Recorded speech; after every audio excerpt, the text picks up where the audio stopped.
साक्षात शिव ने श्री राम की सेवा के लिए एक वानर का ही रूप क्यों चुना, जो महादेव सिर्फ अपना तीसरा नेत्र खोलकर पूरे ब्रह्मांड को भस्म कर सकते हैं। उन्होंने श्री राम के चरणों में बैठकर सेवा करने के लिए एक वानर का रूप ही क्यों धारण किया। साक्षात शिव ने श्री राम की सेवा के लिए एक राजा या देवता का रूप क्यों नहीं चुना। इसका रहस्य वाल्मीकि रामायण के उस पन्ने में छिपा है जो रावण की मौत का सबसे बड़ा कारण बना। एक बार रावण अपने भारी अहंकार में कैलाश पर्वत पहुंचा। वहां उसने महादेव के परम भक्त और वाहन नंदी का मजाक उड़ाया और उन्हें बंदर जैसा मुंह वाला कहकर उनका घोर अपमान किया। नंदी जी की आंखों से ज्वाला भड़क उठी और उन्होंने रावण को श्राप दिया, जिस वानर रूप का तूने आज अपमान किया है, याद रख रावण, इसी वानर रूप को धारण करके एक ऐसी महाशक्ति जन्म लेगी जो तेरी सोने की लंका और तेरे पूरे कुल को श्मशान बना देगी। रावण का अहंकार इतना बड़ा था कि जब उसने ब्रह्मा जी से अमृता का वरदान मांगा तो उसने इंसान और वानरों को कीड़ा मकोड़ा समझकर छोड़ दिया।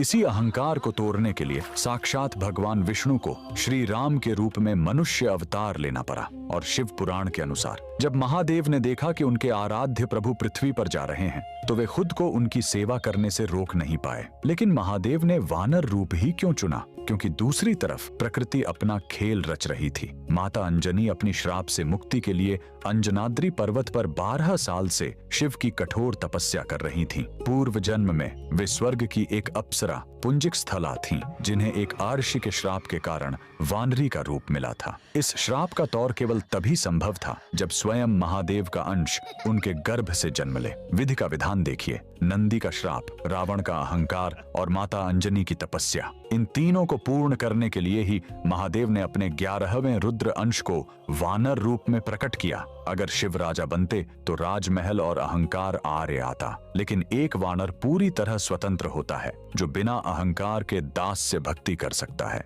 अगर आज इस दिव्य रहस्य ने आपके भी रोंगटे खड़े कर दिए हैं तो कमेंट